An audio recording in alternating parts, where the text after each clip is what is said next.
జానపదం కొత్త ఆట నేర్చిందా పాపలాంటి లేత పదం పాఠశాలగా కూనలమ్మ జానపదం పల్లె దాటి వచ్చిందా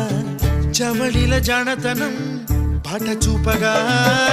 కుంచెలో తాగే చిత్రాలు ఎదురొచ్చేలా అంతటా